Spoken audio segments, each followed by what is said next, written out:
Morning, lads. How you doing? Very well, thank you. I'm with Simon Jordan and Arsenal Invincible Martin Keown. What do you want to say, Stuart?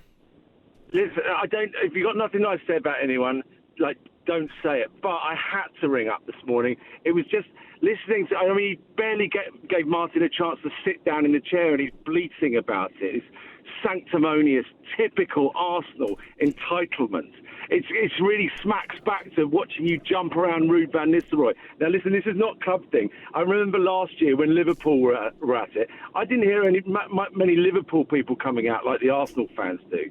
It just seems ingrained in Arsenal history that they pee and moan about everything that's going on around them, when really you just need to look at yourself and go, do you know what? We just weren't good enough.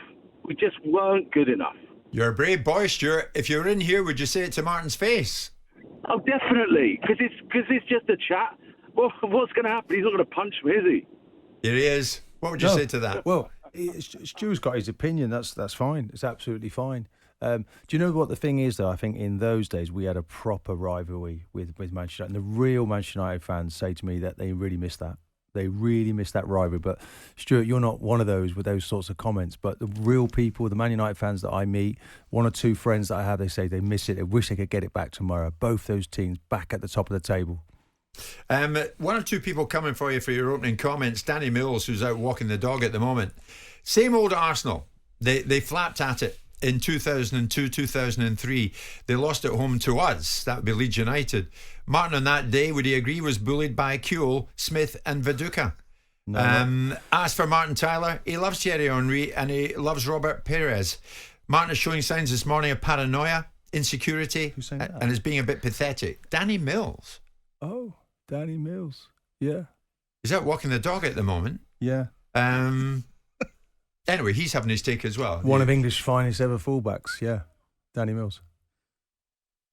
Okay, Danny, if you're listening, walk the dog, and if you feel like it, give us a call. Mark's an Arsenal fan. Mark, good morning. What do you want to say in this morning that Arsenal, I'm afraid, failed at a key moment yesterday on their own ground? What do you want to say? Good morning, Mark.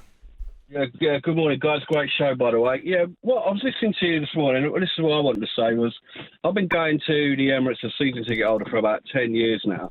And I've got to say, this year, the atmosphere is the best it has ever been. It's been a terribly toxic place over the last few years. And with regard to the fans leaving early, that has nothing to do with the performance. It's a historic thing. Ever since we moved to the Emirates, we got a stadium increase from 37,000 to 60, but we kept the same infrastructure. And that's why the fans go. They go regardless of whether we're winning or losing. There comes that point just before the end of the game where there's always an exodus. So, to say that it was because we were getting beaten and well beaten by Brighton yesterday, that's not the case. Yeah, but did they leave early when you won way into time added on against Bournemouth? Yeah, but that's what I'm saying. They leave regardless of the result, even if we're winning. That's what I'm saying, Mark. They didn't that day. They do. Believe me, they do. I sit 8 rows from the corner flag, and you can literally see the exodus. There comes that point where people are like hell-bent on going because of the, how to get home. So Arsenal fans leave early. Mark, I'm glad you made that point, because if I make it, it seems churlish and it seems like I'm making excuses. But it's geographically where that ground sits. If you don't leave early, some people leave 10 minutes before the end of the game. That might mean, Jim, that if they wait to the end of the match, they get home 2 hours later. So people do it and leave. Well, tough. That's their choice. Of course, you like to get there early. Every football fan in the country is like that. Not everyone is as privileged as you and lives in central London, so that you can stay there as long as you like. Jim White and Simon Jordan. Monday to Friday mornings from 10 on AM, on DAB, via the talkSPORT app and on your smart speaker. talkSPORT.